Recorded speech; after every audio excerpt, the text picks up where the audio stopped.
Good day to everyone and mabuhay. I am Dr. Marichen Dychangco, Vice President for Academic Services of St. Paul University Manila. I thank the organizers for accepting our paper for podium presentation. This paper is a university endeavor, but the main researchers are Dr. Brian Bantugan, Director for the Center of Research, Innovation and Development, and Dr. Joanne Popanes, Vice President for Student Services.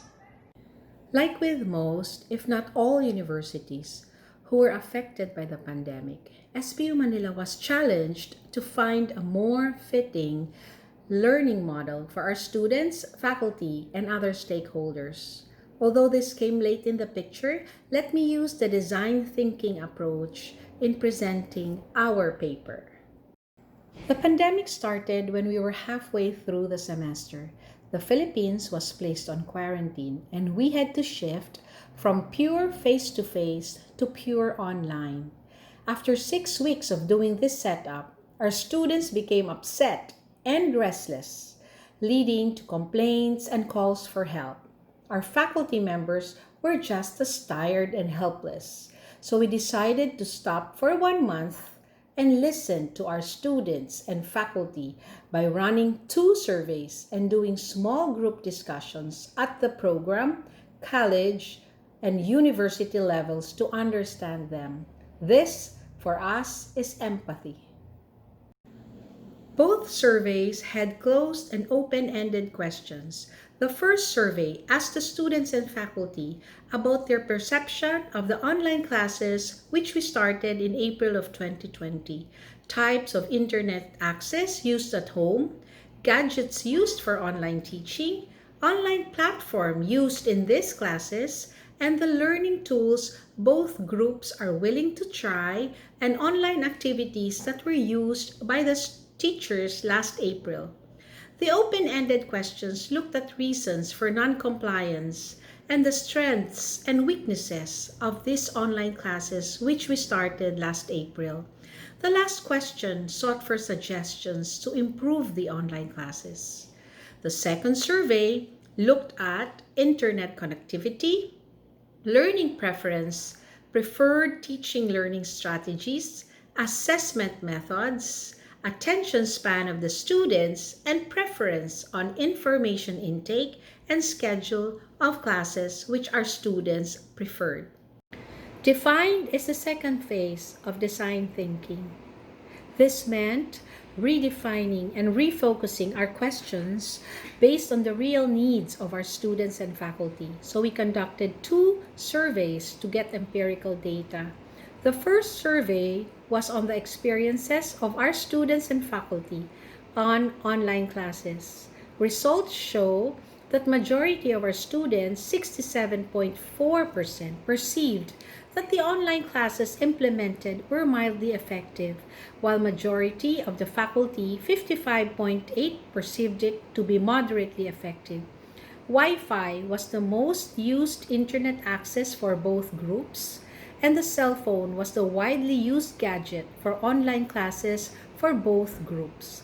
Facebook Messenger was the platform used, and the students, when asked, were willing to try pre-recorded videos of the faculty as online tools, while the faculty were willing to try using audio clips from respectable sites.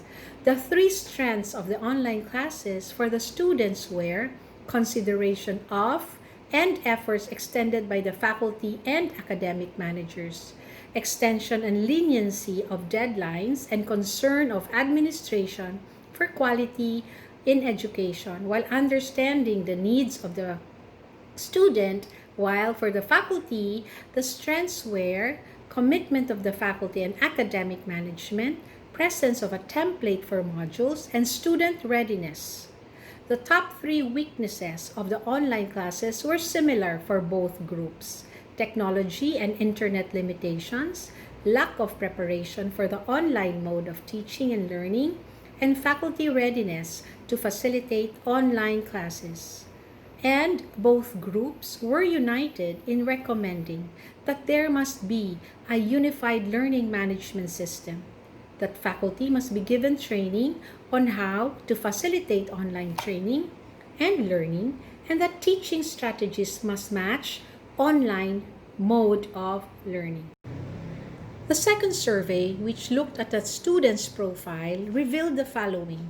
Majority of the students, 53.1%, had limited connectivity, defined as irregular internet access shared with the family, but with a mobile device with messaging capacity. Most students, 63%, had mixed learning preference, which was a combination of visual, auditory, and tactile. The preferred teaching learning strategies are discussion and lecture. The preferred output as means of evaluation is a reflection paper. Attention span of our students for learning is 1 to 2 hours with short breaks in between. And preferred information intake is the faculty to give very specific examples and short, simple explanations. The third phase is ideate. This is where we looked at the results, analyzed, and proposed solutions. After a series of discussions and possible models, we decided on the most suitable one. The model puts together the major points gleaned from the results of the survey. That, despite the new mode of learning due to COVID-19, the students learn best when the faculty facilitates the classes, or input-based instruction, can feel the presence of the faculty and classmates, interactive reinforcement, and be given the freedom to assimilate inputs and produce outputs, or what we call independent learning. The first section is input-based instruction, led by the teacher, supported by the preference for the lecture and discussion strategy. This section may not be just about content input, but also about building rapport, establish the context for the content, and guiding the student in understanding the content as they watch video learning materials. The last 30 minutes of this input may provide the synthesis before or after the interactive section within the 2-hour learning period. The Paulinian character here is simple. This means that the faculty must ensure that the strategies and topics chosen are not only aligned to the outcomes, but are simple and easy to understand. The second section is interactive reinforcement, where personalized interaction with the faculty and peers can lead to dyads, small group, or large group discussions. This is designed to reinforce the input by the faculty in the input-based discussion through socialized learning processes such as opinion sharing, storytelling, critique giving, feedback sharing, or showing appreciation and support. The Paulinian identity here is warm. The activities chosen, online or remote, must ensure that presence of the faculty and classmates is felt, and the strategies allow for interaction while considering safety and social distancing.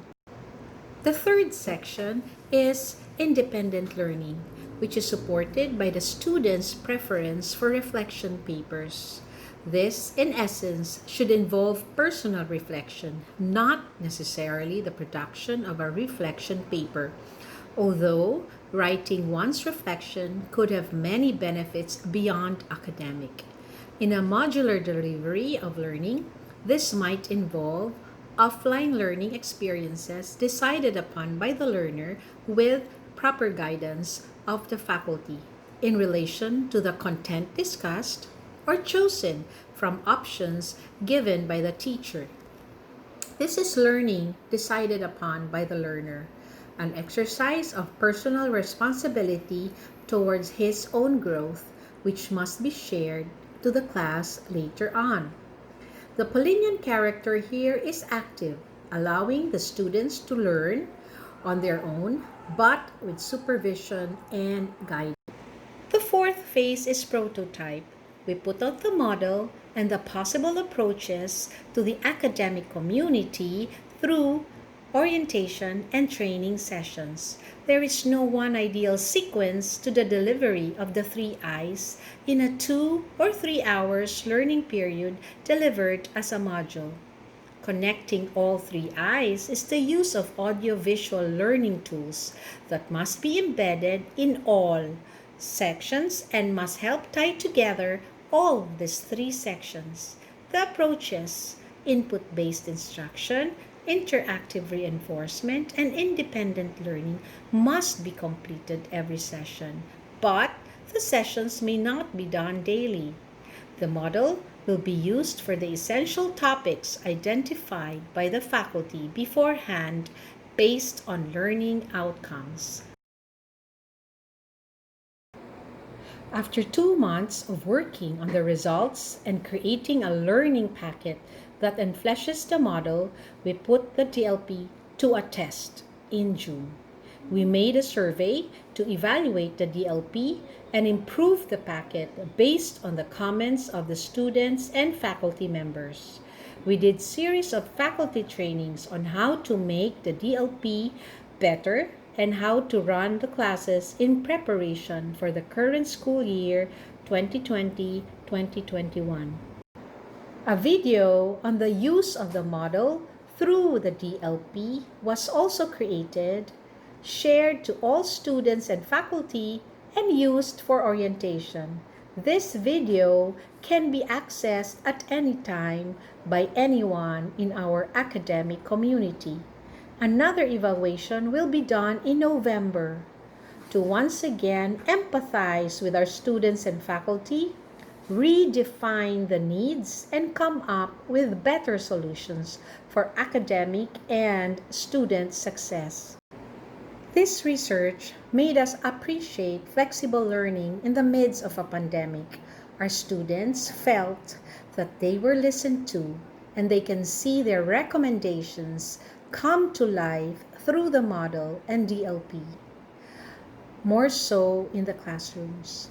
This research also has stretched the competencies and compassion of the faculty and management, and this has made us all appreciate outcomes-based education and our identity as Polinians. Thank you for listening, and in our language, maraming salamat.